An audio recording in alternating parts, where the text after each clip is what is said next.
Hello friends, welcome back to your own channel Don Force Academy the name of trust. उम्मीद है कि आप सब भाई अच्छे से होंगे। आज डेट है 24 जून 2023 और आज हम अगेन नेक्स्ट वीक को एनालाइज करने जा रहे हैं। नेक्स्ट वीक की अपॉर्चुनिटीज़ को देखने जा रहे हैं कि मार्केट हमें कौन से ऐसे पेयर्स के ऊपर अपॉर्चुनिटी दे रही है जिनको अवेल करके हम मार्केट से नेक्स्ट वीक में एक हैंडसम प्रॉफिट जो है वो जनरेट कर सकते हैं। जैसे कि आप भाई जानते हैं कि मैं हमेशा आपको अपने लास्ट वीक का वीआईपी ग्रुप, जहाँ पे मैं अपने सिग्नल्स अपने क्लाइंट्स को देता हूँ, उसका रिजल्ट जो है वो मैं आपको दिखाता हूँ। लास्ट वीक हमारा जो था वो 19th टू 23rd जून 2023 तक का था। इसमें से टोटल मैंने आप भाइयों को जो सिग्नल्स दिए वो दिए हैं जी टोटल 11। ठीक है। जिसमें से हमारे प्रॉफिट वाले जो सिग्नल्स हैं वो गए हैं 9 और 10 से अभी तक हमने लॉस लिया हुआ है। ये ट्रेड आपने जैसे ही मंडे को मार्केट ओपन होगी तो आपने यूएसडी जैपनीज येन से अपनी ये वाली ट्रेड को क्लोज कर देना है। ठीक है। और ये ट्रेड इसके लिए इसी वजह से मैं इसकी क्लोजिंग जो प्राइस है वो मैंने मेंशन कर दी है। यूरो यूएसडी पे हमारी ट्रेड अभी रनिंग में, जो मैंने कल शाम को दी थी, जो कभी -10 पिप्स हमारे लॉस में है। और लेट्स सी इसका जो भी रिजल्ट आएगा वो मैं आपको नेक्स्ट वीक में अपने वीआईपी ग्रुप का जो मैं बनाऊंगा रिजल्ट, उसमें मैं आपको ये मेंशन कर दूंगा।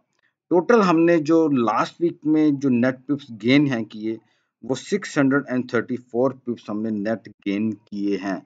बहुत ही एक्सीलेंट हमारे एनालिसिस गए हैं लास्ट वीक में और उम्मीद है कि नेक्स्ट वीक भी मार्केट हमें इसी तरीके से जो है वो मुनाफा देगी।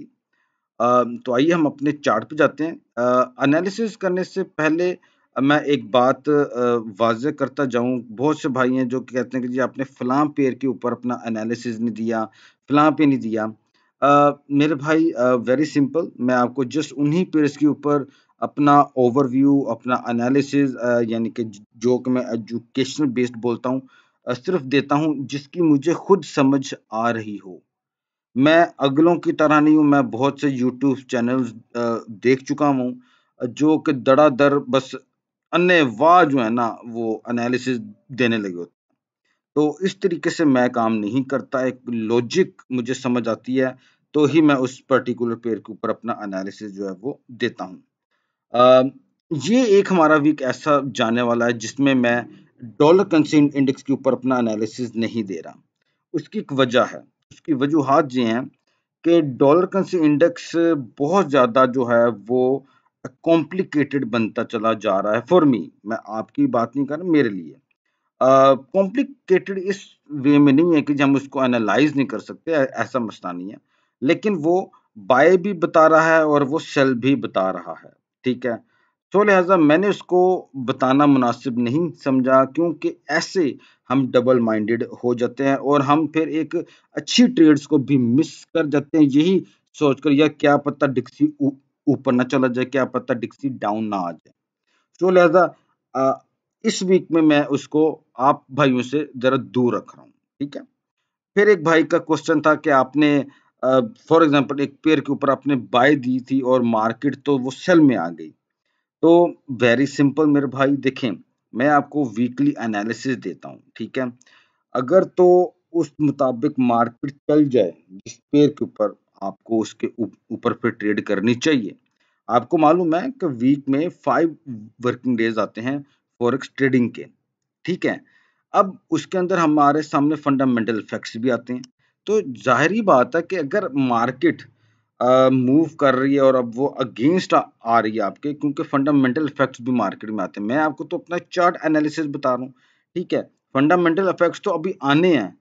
तो उसको अगर अगर वो आपके एनालिसिस के टेक्निकल एनालिसिस के अगेंस्ट आ जाएँ, तो फिर आप उसमें कुछ नहीं कर सकते। ठीक है?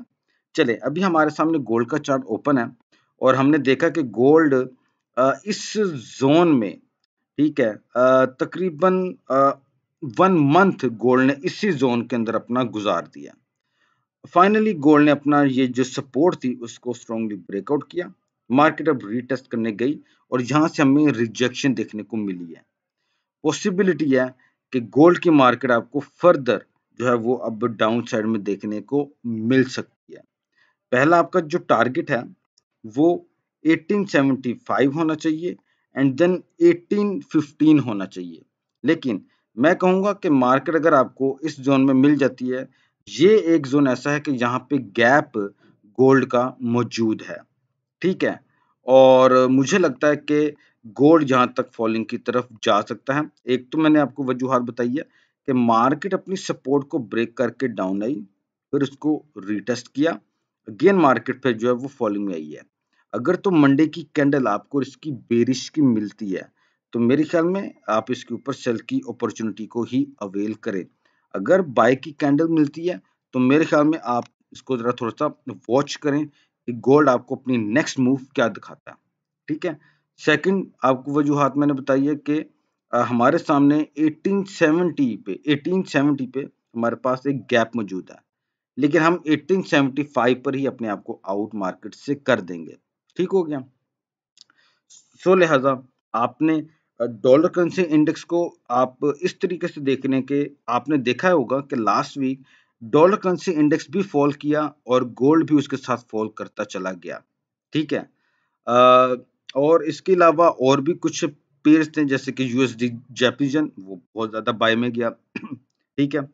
मैं इसलिए गोल्ड डॉलर इंडेक्स को ज़्यादा डिस्कस नहीं कर रहा क्योंकि आप भी इस तरीके से डबल माइंडेड हो सकते हैं। हम टेक्निकली बात कर रहे हैं गोल्ड के ऊपर, गोल्ड उसके मुताबिक मुझे सेल में लग रहा है। अगर तो डिक्सी बाय में जाता है और गोल्ड सेल में आता है, तो मेरे ख्याल में आपको इसके ऊपर सेल की अपॉर्चुनिटी को अवेल ज़रूर करना चाहिए। आगे हम बात कर लेते हैं पाउंड यूएसडी की। पाउंड यूएसडी मुझे बुल रन में लग रहा है। अब देखें बात फिर वही आ जाएगी, बहुत से भाई हैं जो कहेंगे यार आप गोल्ड को सेल बता रहे हो और पाउंड को आप बाय में बता रहे हो। आपको याद हो आप अगर मेरा लास्ट वीक का जो एनालिसिस है वीकली फोरकास्ट के ऊपर ही मैंने आपको उसमें बताया था कि अटलांटिक एक एग्रीमेंट हुआ है बिटवीन यूएस एंड यूके। लेकिन मैंने आपको साथ ये भी बताया था कि मुझे यूके ज़्यादा स्ट्रॉन्ग दिख रहा है एज़ कम्पेयर टू यूएस। सो अभी भी मुझे लगता है कि पाउंड जो है वो ज़्यादा मज़बूत है अगेंस्ट द डॉलर और इसी वजह से यहाँ पे अगर आप देखें तो मार्केट की एक बहुत ही स्ट्रॉन्ग रेजिस्टेंस थी जिसको मार्केट ने ब्रेकआउट किया। अब मार्केट उसको रीटेस्ट कर रही है। अगर तो मंडे को कैंडल आपकी बेरिश की बनती है, मेरे ख्याल में आपको बाय नहीं करना चाहिए और अगर मार्केट बेरिश की बनकर दोबारा बुलिश में आ जाए, बेस्ट टाइम होगा पाउंड यूएसडी के ऊपर बाय की अपॉर्चुनिटी को अवेल करने का फॉर द टारगेट 1.3000 के लिए। ठीक है, ये एक बहुत ही मेजर आपके सामने एक सपोर्ट है पाउंड यूएसडी की। इसको आपने बहुत ही डीपली वॉच जो है वो करना है।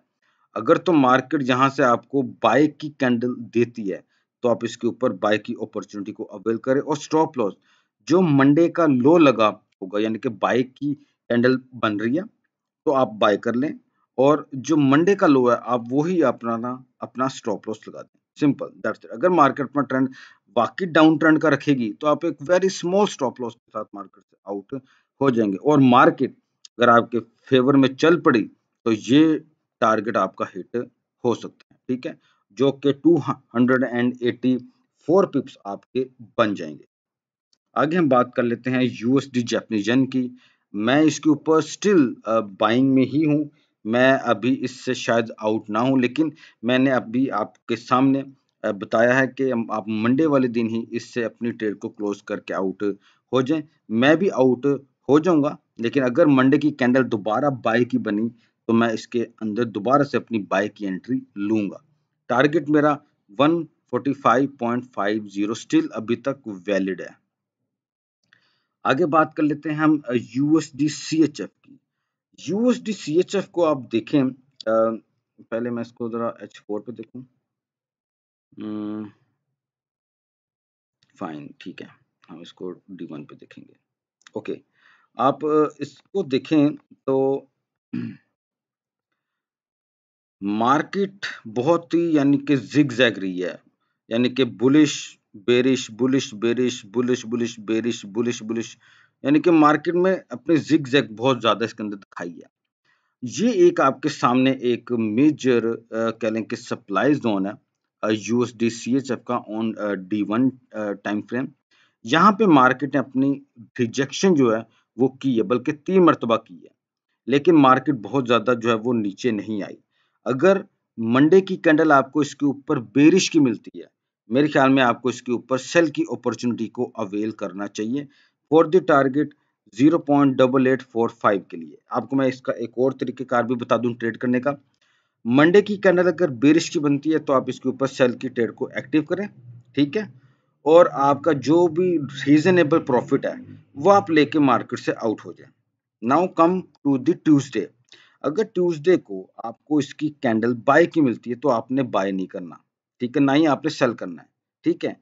जब सेल की कैंडल बनेगी, यानी कि अगर ट्यूसडे को फॉर एग्जांपल बाय की बनती है, मिसाल के तौर पे मंडे को सेल की बनी, आपने सेल लगा दी, ट्यूसडे को बाय की बनी, आपने इसके ऊपर सेल की ट्रेड नहीं लगानी। आपने मंडे वाले दिन अपनी ट्रेड को क्लोज करके आउट हो जाना है। ट्यूसडे वाले दिन आपने ट्रेड नहीं करनी। अगर वेडनेसडे को ये दोबारा अपनी D1 की कैंडल सेल की बनाता है, तो आपने इसके ऊपर सेल की ट्रेड लगानी है, ठीक है? जब तक मार्केट इस सप्लाई ज़ोन से नीचे है, आप इसके ऊपर सेल की अपॉर्चुनिटी को ही देखें, ना कि बाय की। आगे हम बात कर लेते हैं यूएसडी कैड की। यूएसडी कैड मुझे स्टिल जो है वो बेरिश में ही लग रहा है। लास्ट वीक भी हमारी इसी पर यही बात थी कि हम इसको सेल में देखेंगे, और इसका भी सेम वही एनालिसिस जो मैंने अभी आपको यूएसडी सीएचएफ का बताया। मंडे की कैंडल फॉर एग्जांपल बाय की बनती है तो आपने इसके ऊपर सेल नहीं लेनी, ठीक है? अगर तो सेल की बनती है तो आपने इसके ऊपर सेल की ट्रेड को एक्टिव करना है फॉर द टारगेट 1.2985 के लिए, ठीक है? और आप देखते हैं कि ट्यूसडे वाले दिन भी सेल की कैंडल इसके ऊपर बनी हुई है, तो आप इसके ऊपर सेल की अपॉर्चुनिटी को अवेल करें। जब तक मार्केट इस ज़ोन से नीचे है, यानी कि इसकी जो रेजिस्टेंस के तौर पे मार्केट जो काम कर रही है, इसके बिलो है, आप इसके ऊपर सेल की अपॉर्चुनिटी को ही देखें। टारगेट मैंने आपको बता दिया है 1.2985 के लिए। नेक्स्ट हम बात कर लेते हैं यूरो जापानीज़ येन। अब मैं इसको बाय में देख रहा हूँ, मैं इसको अभी बिल्कुल सेल में नहीं देख रहा, और मैं आपको पता नहीं कितने ही हफ्तों से ये बताता चला आ रहा हूँ कि जापान के हालात अभी भी अच्छे नहीं हैं, और मुझे लग रहा है कि यूरो जापानीज़ येन मज़ीद जो है वो आपको अपसाइड में देखने को मिल सकता है। अगर तो मंडे की कैंडल बाय की बनती है, भाई बाय में बैठ जाओ, सिंपल सी बात है, सिंपल, ठीक है? अगर सेल की बनती है तो आपने इसके ऊपर सेल नहीं लगानी, ठीक हो गया? बाय की बनती है तो बाय करना है, यानी कि मार्केट आप कहेंगे यार मार्केट तो इतनी ज़्यादा ओवरबॉट हो चुकी है। भाई मार्केट तो यहाँ से ही ओवरबॉट थी, ये वाले ज़ोन से भी, ये वाले ज़ोन से भी, ये वाले ज़ोन से भी, ठीक है? तो इस चीज़ को आपने नहीं देखना। ये देखिए आपके सामने एक लॉन्ग विक बनी हुई है, ठीक है? फ्राइडे यानी कि मार्केट सेलर्स आए, लेकिन बायर्स ने फिर अपना ज़ोर दिखाया और मार्केट को उठा के ऊपर की तरफ ले गए। मैं समझता हूँ कि आपको यूरो जापानीज़ येन के ऊपर भी बाय का सेटअप ही देखना चाहिए, ना कि सेल का।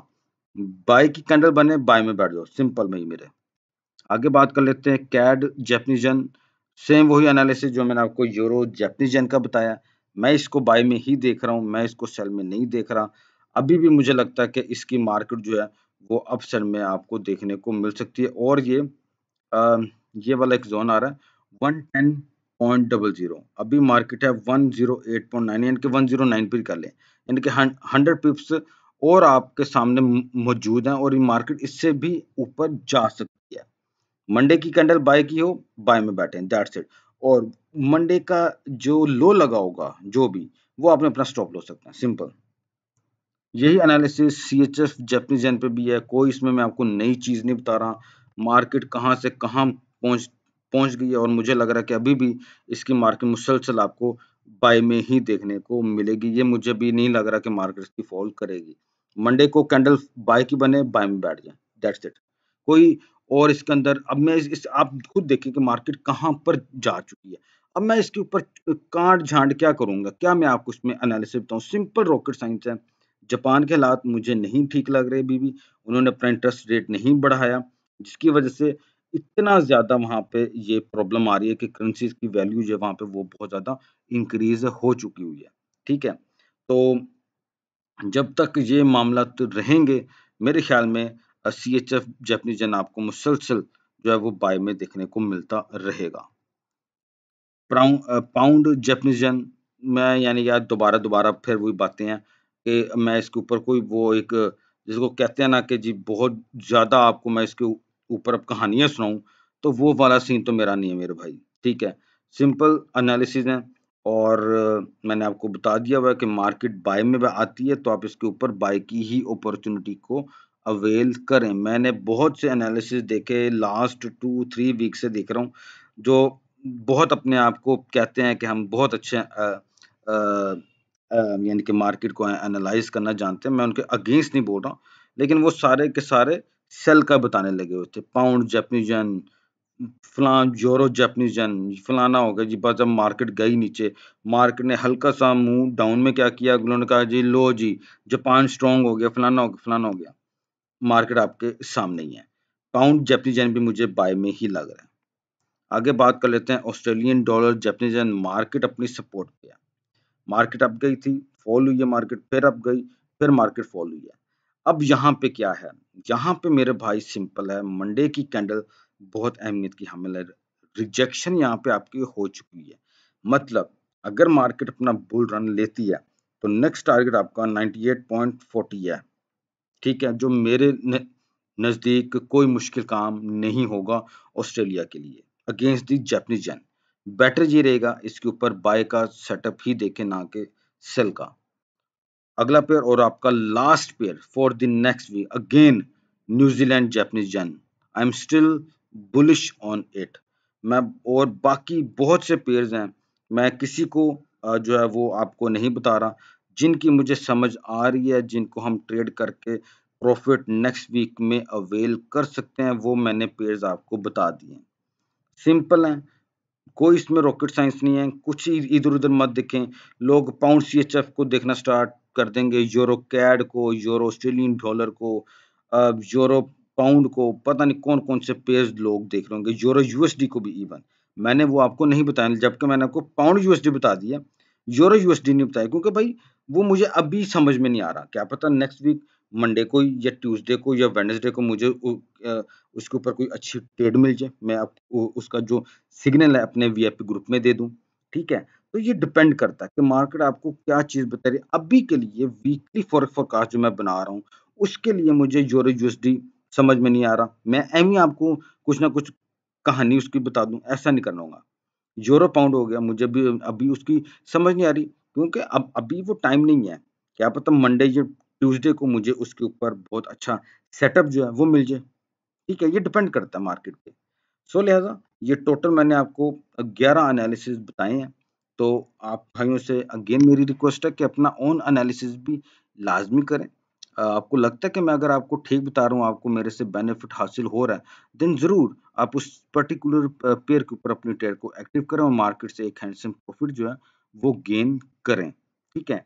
एंड जो भाई मेरे साथ काम करने के ख्वाहिशमंद हैं, मेरे VIP ग्रुप में ऐड होना चाहते हैं, आपकी स्क्रीन पे मेरा व्हाट्सएप का नंबर और मेरा जो टेलीग्राम का लिंक है वो आ रहा है, आप मेरे से वहाँ पे भी राब्ता कर सकते हैं। टर्म्स एंड कंडीशन अप्लाई होंगी। उसके बाद मैं आपको अपने VIP ग्रुप में ऐड कर लूँगा, जहाँ पे आपको मेरे सिग्नल जो हैं फ्री ऑफ कॉस्ट जो है वो मिलते रहेंगे। ठीक है? तो उम्मीद है कि नेक्स्ट वीक हम सब के लिए बहुत ही अच्छा रहेगा और हम मार्केट से एक हैंडसम प्रॉफिट जो है वो ज़रूर हासिल कर पाएँगे। Thank you so much for watching my analysis on weekly forecast. God bless you all. Allah Hafiz.